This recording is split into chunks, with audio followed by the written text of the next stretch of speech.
Hey guys, today I'm going to talk about whether or not you should work out when you're sick. And my opinion is you certainly should.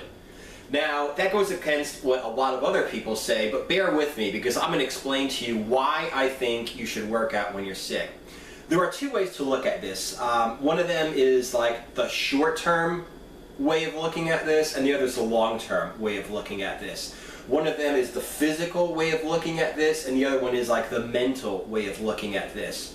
And what it basically comes down to is, in the short term, in the physical way of looking at this, you probably shouldn't work out when you're sick. You know, honestly, you're probably not going to get as good of a workout as when you're rested. You know, your body, you're stressing your body even more even though you're sick and whatever.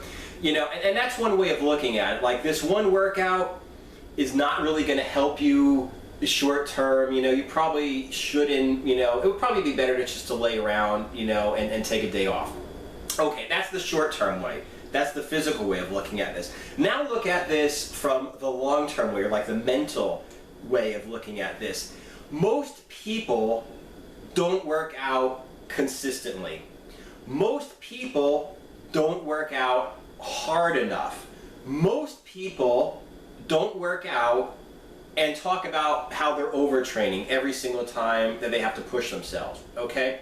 So, if you go to the gym when you're sick, what you're basically telling yourself is like, listen, this is it, this is part of my life, I'm gonna work out, come hell or high water, I'm gonna push myself through this, okay? If you do not go to the gym, what basically you're saying is every time something comes along that I'm just not into it, I just don't feel like it, I'm gonna take a day off, okay? Like, if you look at people, okay, who have really accomplished something, like let's say GSP, George St. Pierre, one of the greatest MMA fighters of all time. Some guy who's accomplished shit outside of the cage. The first real poster boy that's been doing like mainstream advertising for MMA. The first guy who was a name that people accepted outside of just brutal cage fighting. This guy is like obsessed with training. He's been retired. He trains harder than most guys who are actively fighting right now, okay? Even though he's not even fighting, he's retired. He just loves to train. He pushes himself all the time. He loves to push himself. Now, a lot of people might say that's bullshit. You're not even, fighting anymore. Just enjoy your life. A lot of people would say he's overtrained. Well, he is enjoying his life. He loves to train. He's not overtraining. He's just training. And that's the reason why this guy is great and most other people aren't, okay? What I'm not saying that, like, if you're running and then you like blow out your knee and you tear your meniscus, you should just continue running, until the run's over. But what I am saying is, if, speaking of running, if you go out drinking, smoke a couple cigars or whatever, wake up the next day with a hangover, if you don't go run, okay, do your 10K or 10 miles or 5 miles or whatever, you're basically saying to yourself, every time you don't feel like it, you can back down, you don't have to train. Every time that something comes up like, should I go out drinking tonight? I know my training's gonna suffer. You'll be like, yeah, let me go out and drink tonight, and then tomorrow I just won't train, okay? So like I said, long term, basically what you're telling yourself is either A, you're gonna push through anything, okay, and you're gonna kill, and you're gonna continue your training, you're not gonna back down, or you're saying, every time that you don't feel like it, you're just not going to train. Now, the reason why I'm making this video today is like, I'm making this video on a Monday. Saturday and Sunday, I don't train. Saturday, I kind of had like a sniffle, I was sneezing, kind of like allergies. Saturday night, I felt kind of rough. Sunday, I was on my ass. I had like no energy. Sunday night, it's like basically, Sunday afternoon, I laid down. I was like wearing all kinds of clothes, covered in my blankets and comforters in bed, sweat like hell, took everything off. Then I was like freezing, then I put everything back on again, then I was sweating again, and this morning I was still up at 5 and I was still in the gym, okay, and I kind of killed it. Now, what I'm basically saying is, I didn't want to work out today, but I knew if I didn't work out today, I would be opening myself up to make an excuse every single time because I was really sick yesterday, okay? Today I did my workout fine. If I didn't work out today, then well, tomorrow I'd probably take off too. So now I'm missing 2 out of 5 days for nothing.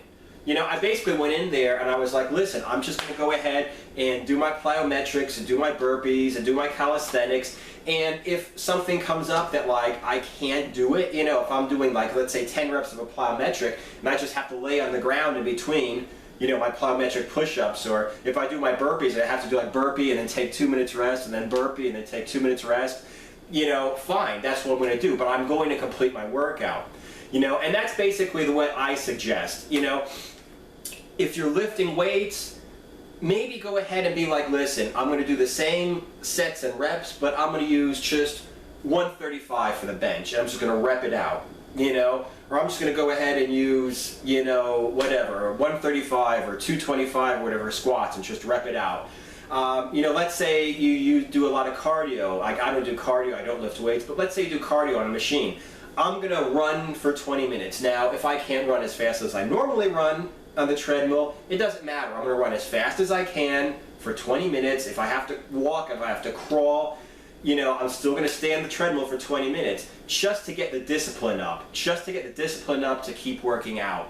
And, you know, that's really something that's important. Going in, knowing that you're on your ass, knowing that it's going to be hard, and working out anyway. I remember back when I was in the Army, like I'm 41 now and I work out harder than just about any 20-year-old I've ever seen in my life, okay? Because I'm used to not backing down. I remember when I was in the Army, a lot of times you'd have like ability groups to run, like, you know, the fast guys can push themselves, the pretty fast guys can push themselves, the normal guys can push themselves, because it's all people of the same ability level. And the fastest group was usually like younger guys that maybe, you know, ran in high school or in college or whatever and were in really good shape. But the second fastest group was always a lot of older guys that were just hard as fuck.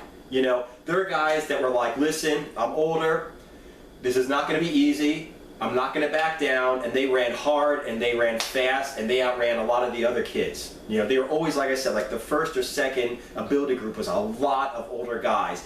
And that's basically what I learned by working out, even though I'm a little bit sick, okay?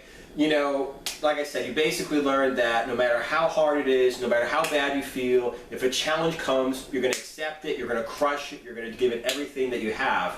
And that's the exact opposite of what you learn if you back down from every challenge by not working out every time you have a little bit of a sniffle.